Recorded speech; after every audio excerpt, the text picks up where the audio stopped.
Hello అందరికీ, welcome to my channel Jhansi natural vlogs.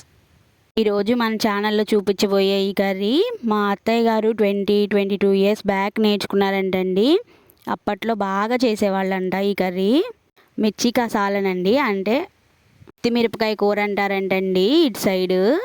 Marriage అయిన దగ్గర నుంచి మా వారు చాలాసార్లు చెప్పారండి, ఇలాగా గుత్తిమిరపకాయ కూర చేస్తారు మా అమ్మగారు అని చెప్పేసి. అప్పటి నుంచి ఇప్పటి వరకు చేయలేదండి, అది చేసే టైం కుదరలేదు అసలు. నేను మా అత్తయ్యని అడిగానండి, ఒకసారి చేసి చూపించండి అత్తయ్య అని చెప్పేసి.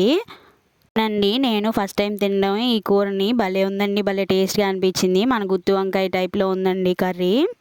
అప్పట్లో బాగా చేసేవాళ్ళని చెప్పాను కదండి, ఎందుకంటే అప్పట్లో మా మామయ్య గారు వాళ్ళు మిరప తోటలు బాగా వేసేవాళ్ళంటండి. ఆ మిరపకాయలు అవి కోయడానికి వచ్చిన వాళ్ళు ఎవరో చెప్పారంటండి మా అత్తయ్య గారికి, ఇలా చేస్తే బాగుంటుందండి అని. అప్పుడు మా అత్తయ్య గారు ట్రై చేశారంట. అప్పటి నుంచి బాగుందని చెప్పేసి బాగా అప్పుడప్పుడు చేసుకునే వాళ్ళంటండి. అప్పట్లో మా అత్తయ్య ఏదో అగ్ని రేకులు అంటండి, వాటితో చేసేవాళ్ళంట. మంట అనేవి ఉండేవి కాదంటండి, బాగుండేవంట. అలాగే కొంచెం లావు మిరపకాయలతో చేద్దామని ట్రై చేసామండి. మా వారు షాప్కి వెళ్ళారు, 2-3 షాపులు చూసినా ఎక్కడ లావు మిరపకాయలు అనేవి కనిపించలేదంటండి. సర్లే అమ్మ, పర్లేదులే, వీటితో అయినా చేయొచ్చు, బాగానే ఉంటుందని చెప్పారండి మా అత్తయ్య. సరే అని చెప్పి స్టార్ట్ చేసామండి. చూసారు కదా మిరపకాయలన్నింటినీ ఎలా క్లీన్ చేసుకున్నామో, గింజలు అనేవి లేకుండా తీసుకున్నామండి. అలాగే ముందుగా రెడీ చేసి ఉంచుకున్నాం కదండి ఆ కారం అనేది, దానిలో నిమ్మకాయ పిండేసి వేసారండి. అప్పుడు అది కలిపిన తర్వాత ముద్దలాగా అయింది. ఆ ముద్దని కదండి మిరపకాయలు ఎలా కూర్చుతున్నారో బాగా నొక్కి నొక్కి కూర్చారండి. అలానే అన్నిటికీ అలాగే కూర్చుకున్నామండి. బాగా మంచిగా ప్రెస్ చేసి నొక్కి పెట్టి కూర్చామండి. మా ఇంట్లో ఉన్న మిరపకాయలతోనే చేసామండి. ఈసారి ఎప్పుడైనా లావు మిరపకాయలు తెప్పించి ట్రై చేయాలి. ఇది కూడా బాగుందండి టేస్ట్గానే. పొద్దు గింజలన్నీ ఏం లేకుండా నీట్గా తీసుకున్నామండి, ఒకవేళ ఘాటు ఉంటాయేమో అని చెప్పేసి. కానీ బాగానే ఉందండి. ఇది మనకి కొంచెం రైస్లోకి బాగుంటుందండి టేస్ట్గా. అండ్ ఇంకా దీంట్లోనే కొంచెం జీడిపప్పు అండ్ ఇంకా ఉల్లిపాయ కట్ చేసుకొని ఫ్రై చేసుకొని గ్రైండ్ చేసుకొని కర్రీలో కలిపేసుకొని ఉడికించుకుంటే కూడా బాగుంటుందండి. గ్రేవీ కూడా మంచిగా వస్తుంది.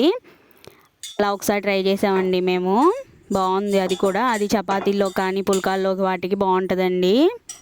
అన్నారు కదా, అలా అన్నీ స్టఫ్ చేసుకున్న వాటిని అన్నీ పక్కన ఉంచుకొని ప్యాన్లో మళ్ళీ ఆయిల్ వేసుకొని అన్నీ నీట్గా మళ్ళీ ఫ్రై చేస్తున్నామండి. ఆయిల్లో చక్కగా ఫ్రై చేసుకోవాలండి.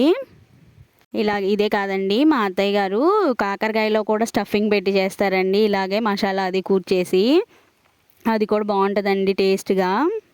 మా వారు అదే చెప్తారండి, మా అమ్మగారికి బోల్డ్ అన్ని వంటలు వచ్చు, నువ్వు కూడా నేర్చుకో. మేము స్కూల్కి వెళ్ళేటప్పుడు బోల్డ్ అన్ని వంటలు ప్రయోగాలు చేసి మరీ చేసి పెట్టేవాళ్ళు మాకు అని చెప్పేసి. చూసారు కదండి, ఇక్కడ స్టఫింగ్ చేసిన మిరపకాయలు అన్నిటినీ ఫ్రై చేసుకున్నామండి. తీసి పక్కన పెట్టాను. నెక్స్ట్ ఇంకా ప్యాన్లో ఆయిల్ వేసుకొని తిరగమాత అంతా వేసుకొని నెక్స్ట్ ఇంకా దానిలో మనం మిగిల్చుకున్నాం కదండి, పక్కన ఉంచుకున్న పౌడర్ ఉంది కదా, ఆ పౌడర్ అంతా ప్యాన్లో వేసుకోవాలండి. అలాగే దానిలో కొంచెం అంత కారం వేసుకోవాలి, సరిపడా కారం వేసుకొని అండ్ ఇంకా సాల్ట్ కూడా వేసుకోవాలండి చూసుకొని. దానిలోనే కొంచెం పసుపు వేసామండి.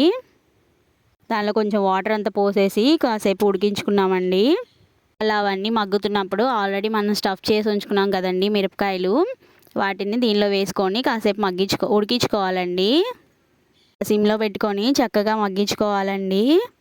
దానిలో నుంచి నిదానంగా ఆయిల్ అది పైకి తేలుతుంది కదండి, ఆ టైంలో మనకి ఎంత గ్రేవీ కావాలనేది చూసుకొని దాన్ని ఆఫ్ చేసుకోవడమేనండి. అండ్ ఇంకా ఫైనల్గా మేము కొత్తిమీర వేసుకొని ఆఫ్ చేశానండి. చూస్తున్నారు కదండి ఎలా వచ్చిందో, తినడానికి కూడా టేస్ట్ భలే ఉందండి.